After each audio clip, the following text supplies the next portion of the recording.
자, 어떻게 복음을 전할 것인가? 이제 우리 두 번째 시간입니다. 자, 우리가 지난 시간에 이 구령에 관한 성경적 개념을 우리가 같이 살펴봤습니다. 그래서 우리는 다 복음을 전하고 구령을 해야 될 그런 책무가 있다고 우리가 함께 이렇게 살펴봤죠. 자, 오늘 이 시간에는 자, 그럼 우리가 구령을 해야 되는 동기가 뭘까? 또 우리가 이 사람들에게 어떤 방식으로 복음을 전하는 것이 가장 기본적이면서 또 성경적인가? 이것을 한번 살펴보는 시간을 갖겠습니다. 자, 오늘 교환의 메뉴를 한번 보세요. 구령은 혼을 이겨오는 일로서 하나님의 사역입니다. 하나님의 일은 결코 인간적인 방법이나 또는 인간적인 생각으로 이루게 될 수가 없어요. 예. 여러분들이 볼 때 좀 이 사람 친하고 이 사람 내 말 잘 들으니까 내가 좀 이렇게 잘 얘기하면 이 사람 예수님 믿겠지. 천만에요. 예. 여러분은 그때 충격을 받게 되는 거예요. 아니, 이 사람이 나에게 이렇게까지 강경하게 이렇게 반발하나?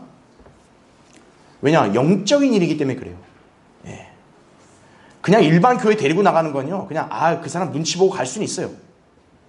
그러나 그 사람이 예수 그리스도를 믿고 구원받게 하는 일은요, 마귀가 호락호락 그냥 놔두지 않아요. 예. 그래서 이 하나님의 일은 인간적인 생각으로 하는 것이 아니에요. 예. 자, 성경을 많이 알았다 이거예요. 또는 교회를 오래 다녔다 이거예요.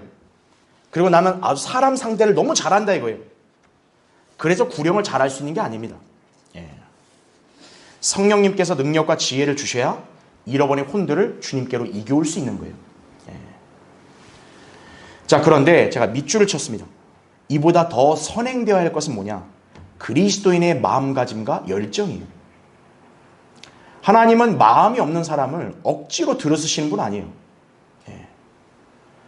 여러분이 정말로 이 복음을 전하고 싶다, 혼을 이겨오고 싶다면 다른 걸 배우기에 앞서서 여러분의 마음가짐이 복음에 대한 어떤 간절함과 열정으로 차 있어야 돼요. 그러면 안 될 게 없어요. 근데 그게 안 되면요, 이 사람이 아무리 교리나 신학을 많이 알아도 절대 사람들에게 복음을 전할 수가 없습니다. 그렇죠? 예. 그래서 밑에 줄 보면 가운데 그리스도인이 복음의 가치, 혼의 연민을 절감하고 어떻게든 혼을 이겨오려고 기도하며 노력을 한다면 주님께서는 그 사람에게 혼을 이겨올 수 있도록 역사하신다는 얘기죠. 그렇죠? 자, 그러니까 이를 위해서 우리는 뭡니까? 구령을 위한 동기를 배워야죠. 내가 왜 구령을 해야 됩니까? 다른 사람도 해도 되는데 왜 내가 해야 됩니까? 그 동기가 분명히 성경적으로 제시되어 있다고요. 그러니까 여러분이 그 동기를 마음에 가지게 되면 여러분 안에 열정이 자연스럽게 불타오르게 되는 거예요. 그 다음에 우리가 혼을 이겨오는 방식이 뭐가 있을까? 예. 오늘 그 점에 대해서 한번 살펴보겠습니다. 자, 첫 번째 보세요. 1번. 자, 우리가 사람들에게 직접적으로 복음을 전하는 것은 두 가지 방식이 있습니다. 개인 구령이 있고 그 다음에 거리 설교가 있어요. 이게 어떻게 보면 가장 기본적인 방법이거든요. 그런데 참 이상한 건요, 이 한국 기독교 현실에는요, 이게 굉장히 생소해요. 왜냐하면 한국 기독교에서 갖고 있는 개념은 뭐냐면 전도라 해가지고 그냥 사람들을 교회로 데려오는 거거든요. 그럼 어떻게 사람들을 데려오냐? 노방전도 많이 들어봤죠? 길거리에서 막 그냥 기타 치고 그냥 막 커피 음료 타주고 휴지 주고 우리 교회 좋은 교회라고. 그게 소위 하나님의 사역인 줄 아는 거예요. 그래서 거리 설교는요, 가장 성경적으로 볼 때도 선지자나 사도들이 했던 기본적인 방식인데도 한국 기독교 현실에서는 굉장히 생소한 거예요, 거리 설교가. 그래서 거리 설교할 수 있는 사람이 없어요. 성경대를 믿는 교회 목회자 형제들이 아니면요, 여러 다른 교회 목사들 절대 거리 설교 못하는 거예요. 왜 못할까요? 복음이 어려워서 못하냐? 그거보다는 그 사람이 이 구원에 관한 확신, 혼에 대한 연민, 이런 게 없으니까 못하는 거예요. 그리고 성령님께서 그러니까 그런 사람들한테는 담대함과 지혜를 안 주시는 거예요. 그러니까 거리 설교를 못하죠. 예. 그러니까 여러분은 그 차이점을 아셔야 됩니다. 예. 자, 보십시오. 밑에 성경대를 믿는 그리스도인들이 개인 구령을 하는 것 외에 거리 설교를 하는 것은 참으로 귀한 일이에요. 우리가 거리 설교든 이 강단의 설교든 장소가 다르지 설교는 똑같습니다. 주제도 물론 다르죠. 이 강단에서는 이제 진리의 지식과 교리에 관한 내용들을 설교하지만 거리 설교는 주로 복음을 전하는 거죠. 그렇죠? 근데 어쨌든 설교라는 것은 똑같은 거예요. 자, 개인 구령과 거리 설교는 각각 장단점을 가지고 있습니다. 그래서 우리가 이거 어느 하나에만 편중하면 안 돼요. 성경적으로 두 활동 모두 하나님의 중요한 사역임에는 틀림이 없다는 얘기죠. 우리는 예수님의 본을 봐야죠. 여러분, 초림 때 예수님은 어떤 방식으로 사역하셨나요? 예수님도 두 가지예요. 들판이나 성전의 그 행각이나 이런 데서 외치신 거예요. 설교하고 또 개인적으로 사람들을 상대해서 구령을 하셨다고요. 그래서 제가 지난주에 설명했던 대로 니코데모 있잖아요. 니코데모도 밤에 1대1로 상대했죠. 삭개오도 예수님이 직접 집으로 들어갔죠. 삭개오 1대1로 상대했죠. 개인 구령이에요. 그 다음에 거리 설교라고요. 예. 많은 사람들이 모여있는 성전의 행각이라든지 그런 데서 외치고 또 산에서도 평지에서도 그래서 산상설교가 나온 거 아니겠어요? 자, 그래서 하나님의 중요한 가장 기본적인 사역은 두 가지로 이루어진다는 거예요. 따라 진리를 증거해야 하는 그리스도인의 삶에서 이 두 활동은 별개로 취급되거나 서로 대립되어서는 안 되고 조화를 이루어서 병행을 해야 된다는 얘기죠. 그러니까 여러분이 개인 구령을 하지만 제가 또 거리 설교를 하잖아요. 이게 두 가지가 서로 어우러지는 것이. 그리고 형제님들도 이제 거리 설교도 하시고 또 개인 구령도 할 수 있어야 되는 거예요. 자매님들은 어쩔 수 없이 이제 개인 구령에 주로 치중하지만 형제들은 거리 설교도 할 수 있어야 하는 얘기예요. 자, 그러면 우리는 이제 흔히 설교만 생각을 하거든요. 왜냐 일반 교회들은 이 개인 구령 자체의 이 중요성을 모르기 때문에 그냥 어떻게든 그냥 교회에 데려오면 그냥 목사가 알아서 설교만 해주기를 바라고 그러니까 설교만 생각을 하는데 개인 구령의 이점이 분명히 있다는 얘기예요. 자, 그 이점이 뭔지 한번 볼게요. 밑에 괄호 1번. 거듭난 그리스도인이라면 제가 밑줄을 쳐놨죠. 누구나 구령할 수 있습니다. 모든 사람이 설교자가 될 수는 없어요. 그렇죠? 하지만 모든 성도들, 특히 자매들도 구령자가 될 수 있다는 얘기죠. 모든 그리스도인은 죄인들을 예수 그리스도께로 이겨오는 구령자 혹은 개인적인 증인으로 부르심을 받았다는 사실이. 그게 사도행전 8장 4절에 증거 구절에 나오죠. 그러므로 널리 흩어진 사람들이 가는 곳마다 말씀을 전하더라. 여기에 사람들은 앞절에 8장 3절에 보면 남자들과 여자들이라고 나와요. 그러니까 자매들도 말씀을 전할 수 있는 거예요. 그 다음에 괄호 2번. 두 번째는 뭐냐? 개인 구령은 시간과 장소에 제약을 받지 않아요. 그래서 시간과 장소를 불문하고 언제 어디서나 구령을 할 수 있습니다. 심지어 여러분 목욕탕에서 구령할 수도 있고 실로 함증막 들어가서 구령할 수도 있어요. 함증막 가면 얼마나 더워요. 옆에 사람한테 당신 이런 데서 평생 갇혀 있어 보라고. 지옥은 이보다 훨씬 비교가 안 될 만큼 뜨거운 곳이다 이거예요. 당신 여기 있을 수 있냐고. 자, 이 지옥에 안 가려면 예수님 믿어야 된다고. 그래서 이소호 목사님도 생전에는 그렇게 사우나에서도 구령도 많이 하시고 그랬다고요. 그렇기 때문에 언제 어디서나 구령할 수 있고 또 모든 부류의 사람들을 대상으로 할 수 있는 거예요. 여러분의 뭐 같은 동년배 지인이 될 수도 있고 또 여러분보다 또 연세가 높은 어르신도 되고 여러분보다 한참 어린 어린아이도 되고 상관없다 이거죠. 자, 밑에 동그라미 1번 보세요.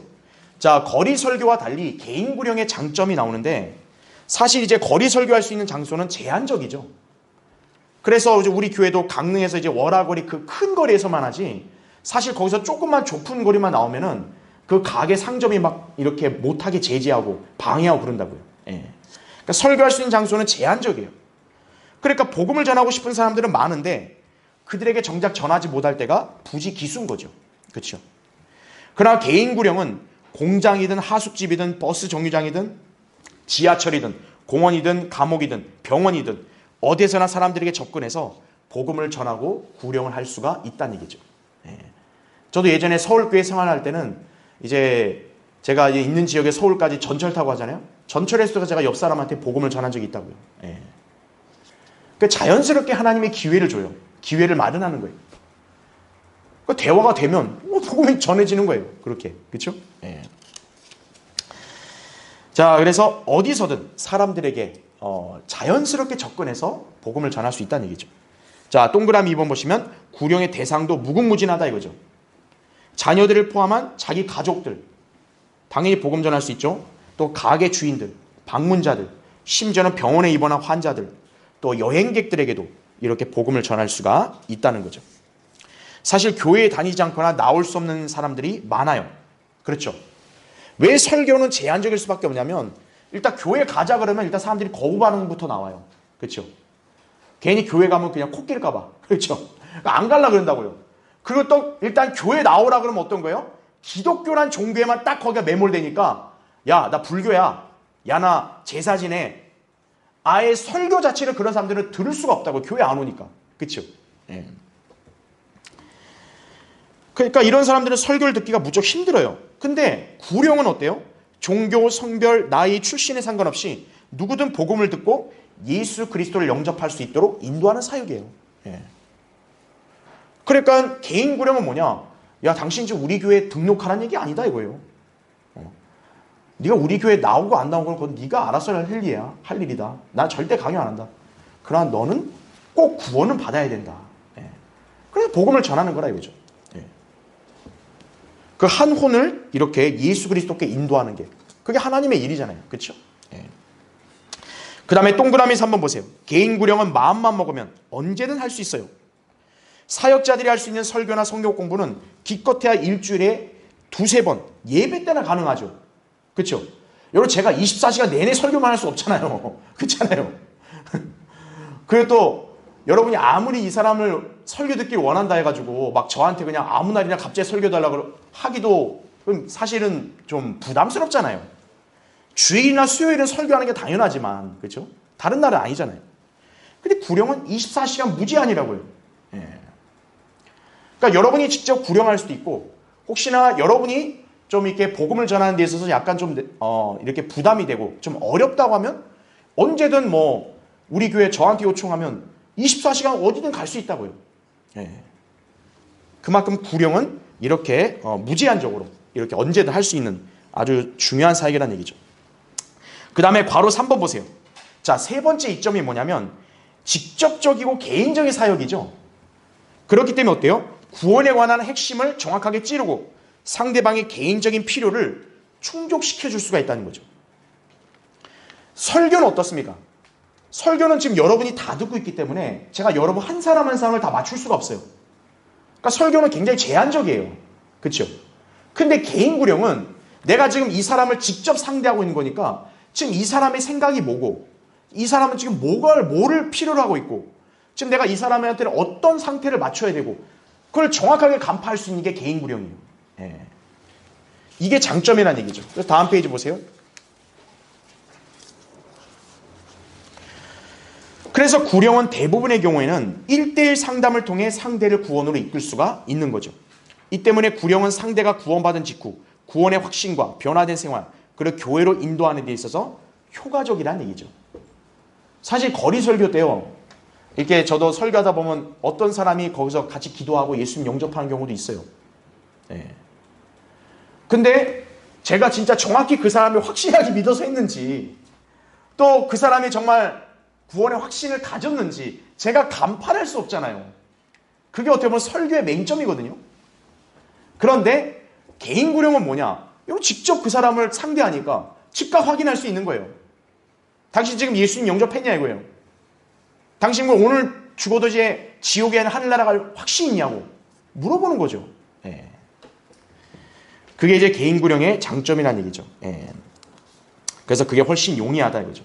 그래서 여러 제약들이 따르는 설교에 비하면 구령은 다른 방법들이 잘 통하지 않는 곳에서도 유용한 사역이 되는 거죠. 그 다음에 밑에 이제 괄호 4번 보세요. 네 번째 이점은 뭐냐? 개인 구령은 방대한 결과를 낳는다는 사실이. 예. 탁월한 설교자의 설교를 통해서 구령할 수 있는 경우 이것도 제한적일 수밖에 없어요. 그렇죠? 회중들 각자가 구령할 때 그 열매가 훨씬 가시적이고 무궁무진한 법이란 얘기죠. 예. 그래서 모든 그리스도인이 자기가 할 수 있는 한 최선을 다해서 신실하게 구령한다면 참으로 엄청난 역사가 일어날 터인데요. 작게는 지역사회, 크게는 나라 전체 부흥을 일으키는데 가장 효과적인 방법이 개인 구령이에요, 사실은. 예. 진짜 이렇게 한탄스러운 건요, 이 나라가요, 성경적 신앙으로 제대로 출발해서 정말 신실한 그리스도인들이 구령을 신실하게 했다면요, 이 나라는 벌써 다 뒤집어지고 복음화될 수 있었어요. 근데 이 나라가 왜 그러냐? 영적으로도 무지하고 자격도 없는 사람들이 들어와가지고 온갖 교회만 다 차린 거예요. 그냥 교회 놀이만 해버린 거예요. 그러니까 지금 이 나라도 어때요? 교회를 우습게 알아버리죠. 정말 슬픈 현실이에요, 이게. 그런 풍토에서 우리 성경대를 믿는 사람들이 시작이 된 거예요. 미국과 우리나라는 달라요. 미국은 처음부터 킹제임스 성경을 가지고 들어온 그런 그리스도인들로부터 시작을 했기 때문에요. 그래, 처음에는 성경적 신앙으로 잘 출발한 거예요. 그래서 미국이 세계 강대국이 된 거 아니겠어요? 전 세계에 어떻게 보면 영적인 영향력도 미국이 가장 강해요. 아주 훌륭한 그런 부흥사나 복음 전파자들도 많고, 또 그들의 노하우가 담긴 책들도 많이 펴내고, 그래서 어떻게 보면 우리나라도 지금 미국의 어떤 영적인 어떤 그런 도움을 많이 받는 거예요, 사실은. 우리나라에서 책 냈다고 하는 사람들 책 보세요. 영적으로 뭐 유익한 게 있나? 하나도 없어요. 미국에는 우리가 지금 락크만 목사님이 성경대로 워낙 잘했기 때문에 락크만 목사님의 그런 어떤 성경적 교리를 우리가 많이 수용하고 하지만요, 사실 락크만 못지않게 미국에서도 신실하고 또 복음과 진리를 잘 전하는 그리스도인들이 많아요. 그러니까 대한민국은 그게 없어요. 그러니까 우리는 마치 밑바닥에서 다시 시작해야 됐던 거예요. 그래도 마귀가 얼마나 공격을 하겠어요. 그렇죠? 네. 그래서 우리가 이 나라의 거리 설교와 개인 구령의 최초의 롤 모델을 제시한 거예요. 우리 성경대리면 교회들이. 네. 그걸 여러분이 기억을 하셔야 됩니다. 그래서 이 마지막 때가 어쨌든 배교의 시대니까 뭐 어쩔 수는 없는 거죠. 그러나 우리가 주님 오실 때까지는 이 성경적인 전통과 사역은 우리가 끝까지 이어받아서 신실하게 감당을 해야 된다는 얘기예요. 그렇죠? 자, 그럼 이제 두 번째 보겠습니다. 2번, 거리 설교의 특징이 뭘까? 이거죠. 제가 아까 설명드린 대로 한국 교회들은 거리 설교가 굉장히 생소합니다. 해본 적도 없고요. 예. 그냥 거리에서 그냥 예수 믿으세요 이런 얘기는 했지만, 누군가가 딱 거리에서 이렇게 저 거리에 활보한 사람들한테 죄를 책망하고 지옥을 경고하고 예수 그리스도를 믿음으로써 은혜로 구원받는다는 이 성경적인 구원의 교리를 설교한 사람들이 없어요. 그러니까 어떻습니까? 우리 교회가 거리 설교하는 것을 사람들이 어색하게 여기는 거예요. 만약에 일찍부터 했다면 우리가 거리 설교하는 것이 어색할 리가 없어요. 아, 저거. 근데 어때요? 굉장히 어색해하는 거죠. 아니, 어떻게 저렇게 하지? 하는 거예요. 그래서 어떤 좀 양심 있는 사람은 야, 되게 부럽다 이런 사람도 있고, 그렇죠? 자, 거리 설교는 성경의 용례에서 정말 선지자들 또 사도들이 항상 해왔던 사역 방식이에요. 예. 왜냐하면 뭐 예수님 당대에 뭐 여러분 뭐 교회 건물이란 게 있었겠습니까? 없죠. 예. 끼키바 회당인데 회당 안에서도 예수님은 이렇게 가르친 경우가 그렇게 많지 않아요. 다 거리를 나와서 예수님은 가르쳤다 이거죠. 자, 이제 거리 설교 특징 볼게요. 괄호 1번. 개인 구령은 사람들 개개인의 구원의 확신과 변화를 단번에 확인할 수 있지만 상대적으로 긴 시간을 투자해야 됩니다. 그렇죠?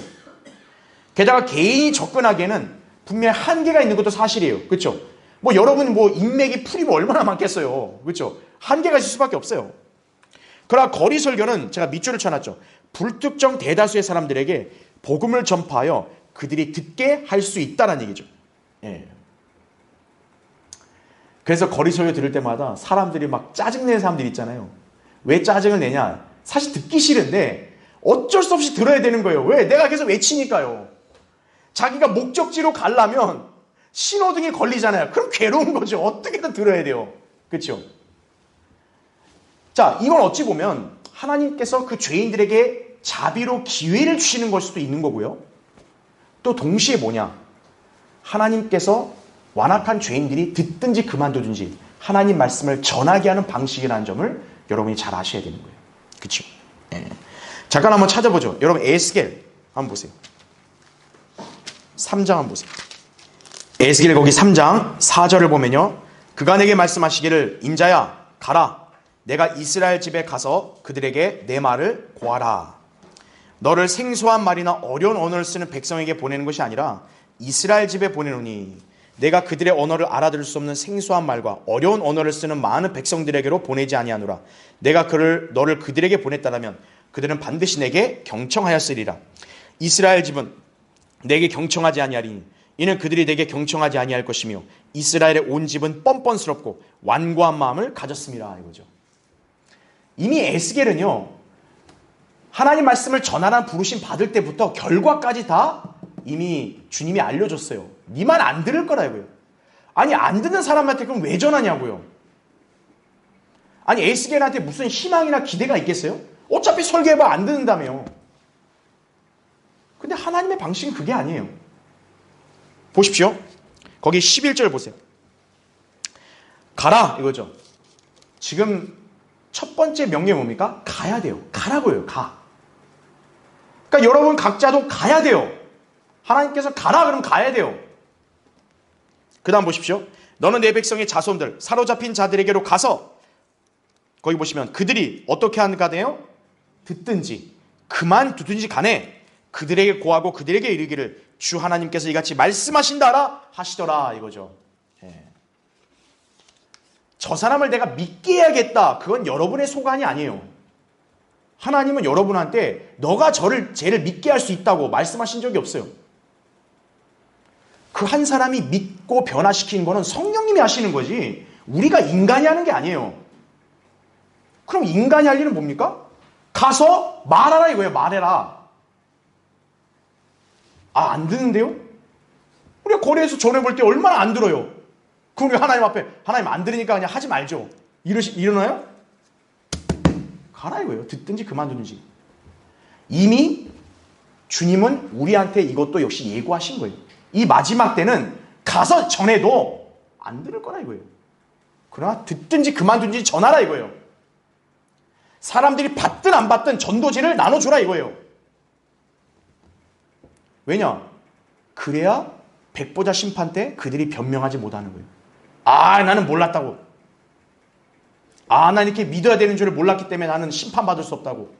그런 인간들의 항변을 하나님이 입 다물게 하시는 거예요. 그게 여러분 한 사람 한 사람이 그런 일을 할 때 하는 거예요. 그러니까 여러분은 마음가짐을 새롭게 하셔야 돼요. 아, 내가 이 사람을 좀 어떻게든 믿게 해가지고 이끌고. 아니에요. 이 사람 안 믿는다 해도 무시한다 해도 이 사람이 변명하고 딴소리 하지 못하도록 전하겠다 이거예요.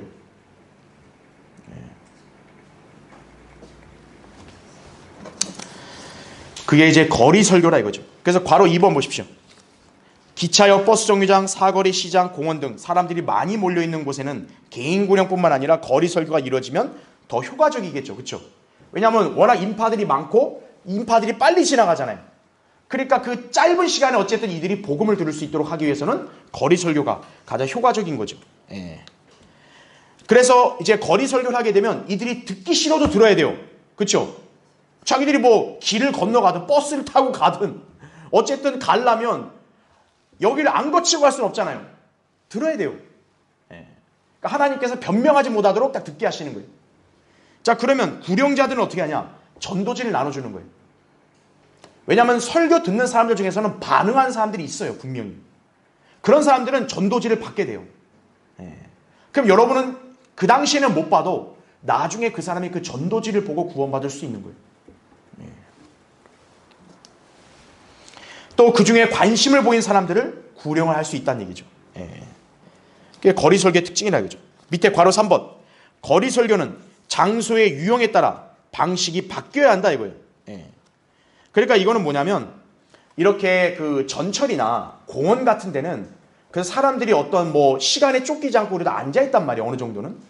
그러니까 설교를 좀 더 자세하고 또 이렇게 체계적으로 할 수는 있어요. 그게 더 효과적이죠. 왜냐하면 이 사람은 처음부터 잘 들을 수 있으니까. 그런데 거기 동그라미 2번을 보면 신호등을 건너는 사람들 있잖아요. 그러니까 이 사람들은 뭐냐면 짧잖아요, 시간이. 그러니까 신호등이 딱 바뀌면 바로 그냥 도망가 버린단 말이에요. 그러면 신호등이 걸리면 보통 한 2분인가 3분 이럴 수 있거든요. 때로는 그 시간에 복음을 전하는 게 더 효과적이라는 거예요. 그러니까 거리 설교는 유동적인 거예요. 그러니까 좀 사람들이 정체되어 있는 곳에는 좀 설교 길게 해도 되는데, 만약에 이 사람이 바로 건너가다 싶으면은 딱 2, 3분으로 압축해서 해야 돼요. 그래서 설교는 그렇게 딱 압축된 메시지가 있어야 되는 거예요.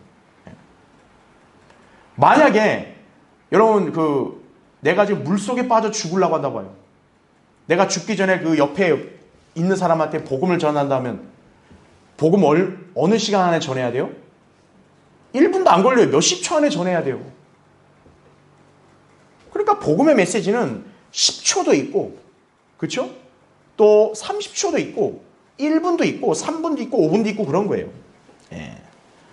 그러니까 이 신호등 있는 사람한테 막 그 옛날 아담부터 막 거슬러 올라가서 얘기하면 듣다가 가는 거예요. 뭔 소리야? 이러면서 가는 거죠. 또 한편으로는 그냥 신호등 사람한테 냅다 그냥 지옥으로 저주만 해버리면 기분 나쁘죠. 이 인간이 지금 나한테 시비 걸려고 왔나 이러는 거죠. 반드시 메시지는 뭡니까? 예수 그리스도의 구속을 통해 당신의 죄가 다 제거됐다. 그분을 믿으면 구원받는다. 이 메시지는 반드시 들어가야 되는 거예요. 왜냐면 어쨌든 죄인이 그걸 위해서 우리가 전하는 거 아니겠어요? 그렇죠? 자, 그 시간을 유동적으로 이렇게 조종하는 연습도 할 필요가 있는 것이죠. 자, 이제 괄호 4번 보세요. 자, 밑줄 친구 보면 성경대를 믿는 그리스도인들은 어느 한쪽만을 중시하면 안 되고요. 효과적인 복음 전파 사역을 위해서 거리 설교 개인 구령이 조화를 이루어야 됩니다. 그래서 설교하는 형제들도 있어야 되고요. 구령하는 형제 자매들이 같이 있어야 되는 거예요. 그게 효과적이라는 거죠. 그래야 교회가 강성해지는 거예요. 설교만 하는 사람만 있으면은 개인 구령의 열매가 없죠. 당장 가시적인 성과가 없는 거예요. 교회가 강성해질 수 없다고요. 거꾸로 개인 구령만 있고 설교하는 사람이 없으면 이 불특정 다수, 이 지역사회도 얼마나 사람들이 많아요. 이 사람들에게 복음 전할 시간이 한계가 있을 수밖에 없어요. 두 가지가 조화를 이루어야 한다는 얘기죠. 자, 이제 밑에 세 번째 보시면, 그래서 여러분이 이 구령의 열정, 자, 이것을 어떻게 가질 수 있는가? 여기 있는 사람들, 이 훌륭한 선교사, 부흥사들이거든요. 이분들의 그런 고백을 여러분이 마음에 새기면 여러분이 이제 복음에 대한 어떤 열정을 갖게 되는 것이에요. 여기 뭐 허디슨 테일러 같은 경우는 뭐 세상에 어떤 학위를 준다 해도 자기는 가난한 중국인들을 위해서 나는 선교를 하겠다 이거죠. 그렇죠? 여러분, 영국 사람이 그때 당시에 가난한 청나라 가서 산다는 게 청나라 외지에 가서 복음 전하고 타국인을 산다는 게 쉽겠어요? 그 허디슨 테일러는 유명한 중국 선교사 아니에요. 그 자기가 그 유대인에게 유대인같이 되고 이방인에게 이방인같이 된다고 했기 때문에, 그래서 허디슨 테일러는 변발됐거든요. 영국 사람인데. 그렇게 또 복음을 전한 그런 분이죠. 또 조지 히필드 같은 경우는 저에게 잃어버린 혼을 주십시오. 그렇지 않으면 차라리 날 죽여주십시오. 이렇게 기도하신 분입니다. 대단하죠, 그렇죠? 다음 페이지 보시면요. 그래서 뭐 존 낙스, 스코틀랜드 프로테스탄트 아주 유명한 사람이죠. 저에게 스코틀랜드를 구원하게 하옵소서. 아니면 죽음을 주십시오. 어떻게 보면 극단적이지만 단호한 거죠. 이런 정도의 마음가짐을 가져야 여러분 열정이 생기는 거예요. 저 한 혼을 구령하지 못할 바에는 차라리 내가 죽는 게 낫습니다. 그런 희생정신을 가져야 그 혼을 구원해야 할 수 있는 거예요. 여러분 그런 열정을 가지셔야 된다 이거죠. 자, 이제 두 번째. 자, 이제 거리설교 개인 구령 설명드렸고, 이제 구령을 위한 동기부터 보겠습니다. 자, 그래서 그 밑에는 제가 내용을 다 설명했기 때문에 그 밑줄 친 것만 보세요. 우리가 그리스도인이라면 누구든 구령의 사명감과 부담을 지니고 있어야 한다는 얘기죠. 왜 우리가 구령의 사명감을 갖고 왜 우리가 구령의 부담을 가져야 되는가? 거기 이제 바로 밑에 줄에는 제가 세 가지 포인트로 요약을 했죠. 일단 우리는 복음의 진가를 알잖아요. 그렇죠? 복음이 얼마나 소중해요. 그렇죠? 두 번째는 하나님의 심판의 엄중함이라고요. 이 하나님의 심판을 당하면 진짜 이거 인간 끝장이에요, 그냥. 세 번째, 그리스도의 심판석의 상급을 알기 때문에 그런 거예요. 여러분이 장차 이제 예수 그리스도를 대면할 거 아니겠어요? 그때 여러분이 주님께 영광 돌릴 수 있는 열매를 주님께 보여드려야죠. 그렇죠? 예. 자, 밑에 1번 보십시오.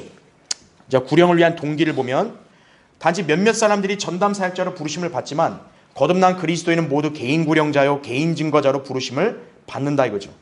그리스도인은 모두 혼을 구원에 이르게 하는 하나님의 도구란 사실을 기억하셔야 돼요. 혼을 구원에 이르게 하는 것은 목사의 몫만이 아니에요. 여러분 개개인이 각자의 삶의 현장에서 그 혼을 구원에 이르게 하는 도구가 돼야 돼요. 예. 직접적으로 전하는 것뿐만 아니라 간접적으로도 여러분이 생활에서도 모범이 돼야 그 사람이 혼을 구원에 이르게 하는 도구가 되는 거예요. 예. 자, 밑에 괄호 1번 보시면 예수님께서는 온 세상보다 한 혼의 가치를 매우 귀중하게 여기셨죠. 그러니까 예수님이 뭐라 했어요? 사람이 온 세상을 얻고도 자기 혼을 잃으면 무슨 유익이 있겠냐 이거예요. 자기 혼을 무엇과 바꾸겠냐고 그렇게 반문하셨죠. 그렇죠? 그래서 주님이 어때요? 그 한 혼을 구원하기 위해서 자신의 생명을 내어놓으신 거예요. 여러분 예수님의 생명보다도 귀한 게 있나요? 예수님 왜 그 귀한 생명을 내어놓냐고요? 혼을 구원에 이르게 하기 위해서요. 혼의 구원이 그만큼 소중하다는 거죠. 우리도 그 혼을 구원하기 위해서 복음을 전파하는 일을 경시하지 말고 더욱 주력을 해야 되는 거예요. 예. 거리 설교할 수 있는 분은 하고 또 아니면 여러분이 개인적으로도 누구에게든 복음을 전해야 돼요. 예. 자, 괄호 2번 보시면 성경에서 구령자는 씨를 뿌리는 농부로 비유하여 설명하고 있습니다. 우리는 다 알죠. 성경에서 씨는 뭡니까? 하나님의 말씀이잖아요. 그렇죠? 예, 말씀을 뿌리는 거예요. 성도가 하나님 말씀을 전파하면 농부가 씨를 뿌린 것과 똑같아요. 자, 씨를 뿌렸으면 어떻게 돼요? 반드시 씨가 심겨지고 어느 순간은 열매가 나오게 돼 있다 이거예요. 예.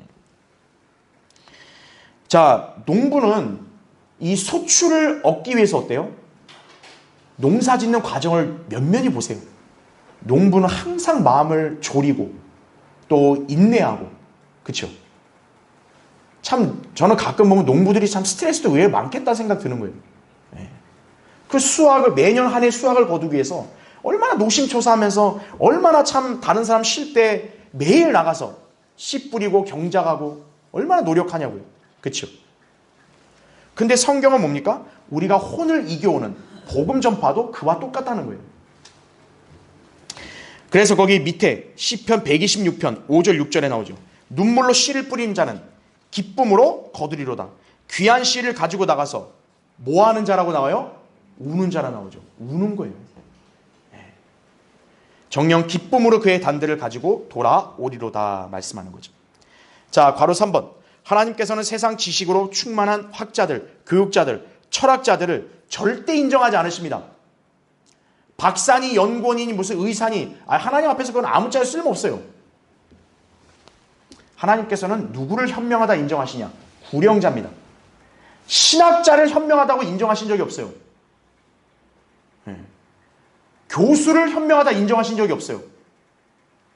여러분이 공부끈이 그렇게 길지 않다 해도 여러분이 구령자면 하나님은 여러분을 현명하다고 인정하시는 거예요. 자, 주님께서는 또한 구령자를 장차 영원토록 빛나게 해줄 것이라고 약속도 하신 거죠.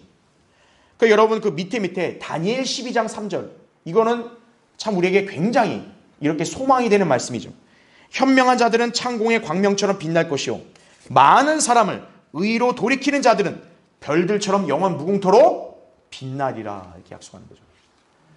여러분 할리우드 스타들이라 해가지고 막 세상을 막 그 스타들을 막 되게 띄우잖아요. 우상시하고. 하나님 보실 때 쓰레기예요. 하나님 보시기에 진정한 스타는 뭘까요? 스타. 구령자예요. 구령자. 스타. 영원토록 빛나게 한다 이거예요.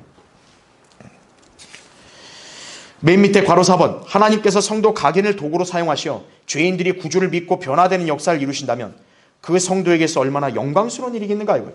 그렇죠? 다음 페이지 보세요. 여러분 한번 생각해 보세요. 하나님이 혼을 구원하는 걸 가장 위대한 일로 여기시는데 그 위대한 일에 내가 하나님의 도구로 쓰였다 생각해 보세요. 여러분 그것만큼 영광스러운 게 어디 있습니까? 그렇죠?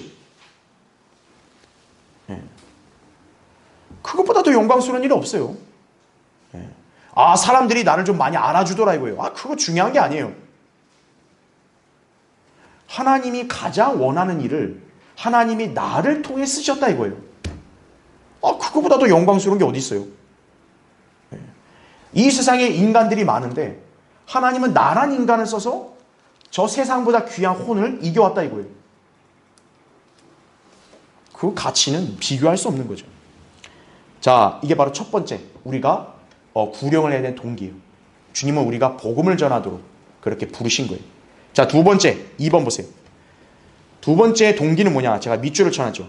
그리스도인은 지옥의 실체를 너무나 잘 알기 때문에 구령을 해야 되는 거예요. 여러분은 하늘나라에 대해서는 막 엄청나게 얘기를 많이 하는데 하늘나라 믿으시니까 얘기하는 거 아니에요. 그렇죠? 그러면 여러분 지옥은 어때요? 지옥은 안 믿으세요? 하늘나라를 믿는 사람이라면 지옥도 믿어야 돼요. 그래야 왜 자기가 하늘나라를 소망하는지가 나오는 거죠. 하늘나라에 대해서는 그렇게 얘기를 많이 해요. 천국 얘기 많이 하면서 지옥 얘기는 안 하는 거예요. 사람들이. 그것처럼 이율배반적인 게 없죠. 죄인들이 지옥에 던져져 불길 속에 절규하며 고통받는 모습을 생각을 하면 절대로 좌시할 수 없는 거죠. 예. 예수 그리스도를 믿는 이유가 뭘까요? 지옥에 가지 않기 위해서요. 근데 이제 대부분의 교회 강단은 어때요? 지옥에 관한 설교가 이미 사라졌어요. 그래서 일반 교회들은 지옥 얘기 안 하는 거예요. 아유, 그 얘기하면 사람들이 듣기 기분 나빠한다. 거북해 한다. 저 사람 그러면 교회 안 나올 수도 있다. 그런 소리 하는 거예요. 그 세상에 있는 사람들에게 지옥에 관한 경고를 안 하는 거죠. 아, 지옥을 모르고 믿지 않는데 그 사람이 왜 예수님을 믿어요? 차라리 부처나 다른 종교를 믿지. 그렇지 않겠습니까? 예수 그리스도를 믿지 않으면 지옥의 심판을 당하기 때문에 믿는 거예요. 바로 2번은 어떤 내용이냐? 자, 지옥에 대해 비웃는 사람들이 있어요. 근데 웃긴 게 뭐냐면요.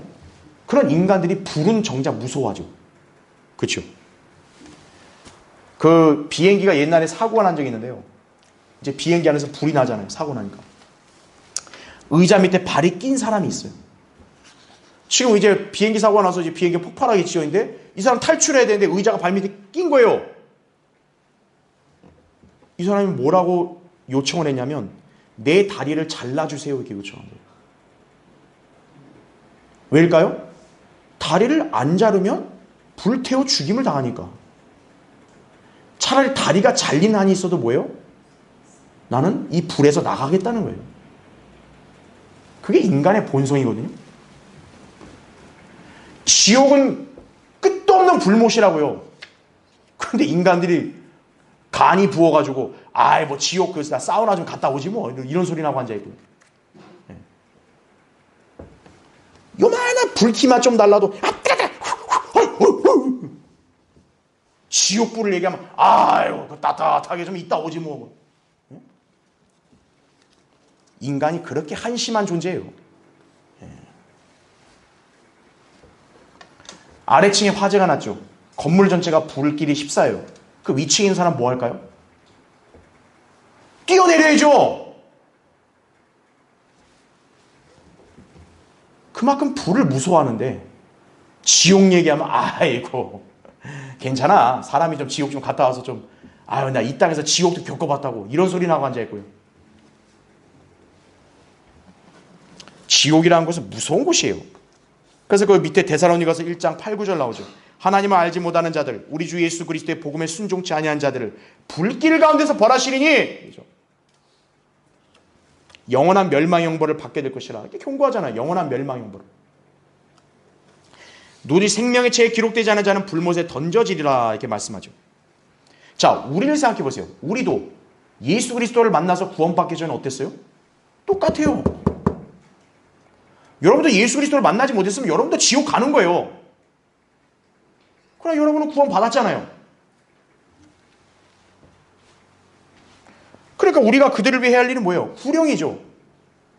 나 혼자 살았으니까 됐다. 여러분, 화재 현장에서 어떤 사람 뛰어나와서 아이고 뭐 나머지가 불타든 말든 나 혼자 나왔으면 됐지 뭐 이러고 도망가 보세요. 사회에서 지탄 안 받겠어요, 그 사람이요? 자기가 살아났으면 저 갇혀있는 다른 사람이 살아날 수 있도록 방도를 마련해야죠. 빨리 소방서에 신고를 하든 아니면 무엇을 조치를 하든. 그렇죠? 예. 그래서 괄호 4번 보세요.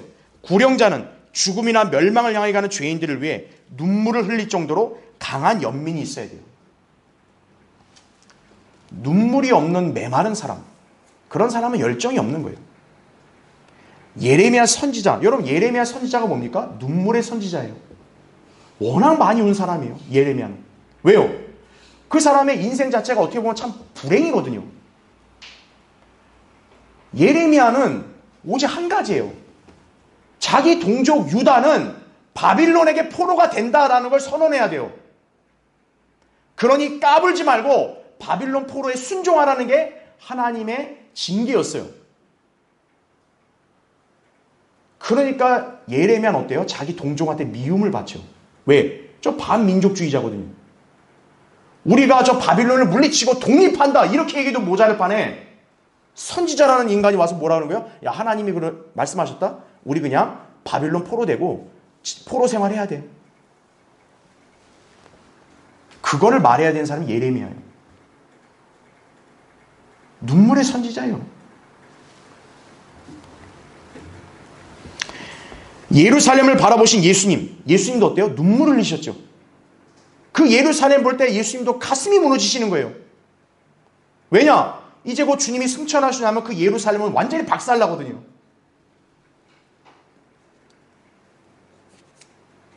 바울도 3년 반 동안 자기 회심자들 눈물로 훈계했다고 하잖아요. 눈물로. 왜요? 회심자들이 말을 안 듣거든요. 목자 입장에서 보면 성도들이 다 말 잘 듣냐? 아니에요. 잘 안 들어요. 그러니까 눈물로 기도하고 훈계하는 거예요. 그러한 열정을 기억하셔야 되거든요. 그렇죠? 자, 3번. 세 번째. 동기는 뭐냐? 그리스도의 심판석에서 받는 면류관을 소망한다면 여러분 모두 구령을 해야 되는 거예요. 자, 그리스도의 심판석의 밑에 성경 구절을 참조하시고 맨 밑에 괄호 2번 보세요. 자, 우리는 불로 태워졌을 때 상급이 금은 보석 세 가지가 있다고 우리가 살펴봤죠. 이 중에서 구령자는 은과 보석이 쌓이는 거예요. 왜냐? 여러분 은이 뭐라 그랬어요? 은은 복음 전하는 법, 복음을 전해서 그 사람이 구원받는 법을 계속 얘기해 줄 때마다 은을 쌓는다 그랬죠. 보석은 구령을 하게 되면 보석을 쌓는 거예요. 그래서 얼마나 신실하게 복음을 전파하여 혼을 이겨왔는지가 우리의 상을 결정하게 되는 거예요. 이때요. 자, 다음 페이지 보십시오. 자, 맨 위에 괄호 3번. 구령자를 위한 별도의 유업이 있어요. 자랑의 면류관입니다. 그래서 데살로니가전서 2장 19절에 우리의 소망이나 기쁨이나 자랑의 면류관이 무엇이냐? 그가 오실 때 우리 주 예수 그리스도 앞에 있을 너희가 아니겠느냐 이거죠. 예. 바울이 그들을 구령했기 때문에 그런 거예요. 자, 구령을 잘해도 면류관이 주어지는 거예요. 예. 그리스도의 심판석에서 가장 상 많은 사람이 누구냐면 구령자예요. 구령자는 예수 그리스도의 재림을 기다리지 않을 이유가 없어요. 재림을 믿지 않는 사람이 왜 구령을 합니까?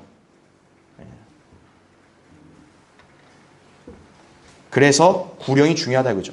자, 네 번째 4번. 교회를 강성하게 하기 원한다면 구령을 해야 돼요. 그래서 괄호 1번. 구령하는 것은 다른 지체를 격려하고 도전을 주고 믿음을 세워주는 거예요. 구령의 간증을 듣는 것은 훌륭한 설교만큼이나 강한 도전과 변화를 주기도 한다는 거죠. 예. 제가 여러분에게 어떤 소식을 들을 때 제일 기쁜 게 뭔지 아세요? 여러분이 와서 제가 하나님 은혜로 어떤 사람에게 복음 전했는데 그 사람이 구원받았다고. 그 말을 들었을 때 가장 기쁜 거예요. 예. 그게 힘이 되는 거예요. 괄호 2번. 구령은 신약교회 그리스도인들의 믿음을 따르는 거예요. 왜냐? 바울이 그렇게 했으니까요. 예. 그래서 그리스도인들의 성경 필사본을 코덱스 형태로 만들었다 이거죠. 옛날 형식의 책 방식이에요. 왜 그럴까요? 성경을 읽고 찾고 휴대하게 용이하도록 만든 거죠. 왜냐? 하나님 말씀을 들고 사람들에게 복음 전할 때 그렇게 한 거란 얘기죠. 그 다음에 구령은 교회를 영적 물질적으로 강성하게 한다는 사실이 우리가 그 점을 기억해야 합니다. 자, 마지막 5번째 동기. 왜 구령을 해야 되는가? 하나님의 명령이기 때문에 그 명령에 순종해야 돼요. 예. 이게 너희들이 알아서 해라 이러면 우리가 굳이 안 해도 될 텐데 하나님 명령이에요. 구령은. 구령은 특정한 사람들만을 위한 은사가 아니라 모든 그리스도인들이 할 수 있고 반드시 해야 되는 하나님의 일이에요. 그리스도의 사랑이 우리 안에서 구령하도록 강권을 한다는 얘기죠. 예. 내가 예수 그리스도의 사랑을 이렇게 받았다면 가만히 있을 수 없다 이거예요. 그 다음에 괄호 2번. 하나님께서 주신 화해의 직분과 말씀에 대한 순종으로 구령을 해야 되는 거죠. 그러니까 여러분 그 밑에 구절은 여러분 다 나중에 공부하실 때 꼭 읽어보시고 참조하세요. 괄호 3번. 왜 구령해야 되냐? 우리 다 빚진 자이기 때문에 그래요. 여러분 중에 나 빚 안 졌는데요. 여러분은 이미 하나님께 사랑에 빚을 진 사람들이에요. 빚진 자예요, 우린 다. 빚진 자는 의무를 다해야 됩니다. 네. 그 빚을 갚으려는 노력을 해야 돼요. 그래서 빚진 자라서 책임을 다해야 되기 때문에 구령을 해야 되는 거예요. 그래서 바울이 로마서 1장 14절부터 16절에 보면 자기가 헬라인들에게도 빚진 자라 그래요. 아니 바울이 헬라인들한테 뭘 빚졌어요? 그 빚은 다른 빚이 아니에요. 예수 그리스도께 빚을 졌기 때문에 그분을 위해서라도 내가 헬라인들에게 복음을 전해야 된다 이거예요. 예. 자, 그래서 여러분 오늘 이 구령에 대한 동기까지 잘 기억하셔서 내가 정말 이 복음 전파하는 이것이 하나님의 뜻이구나. 그리고 내가 앞으로 이러한 자세를 갖게 되면 내가 복음을 전하는 일에 쓰임 받을 수 있겠구나. 여러분 모두가 그런 하나님의 유용한 도구가 되기를 바랍니다. 예.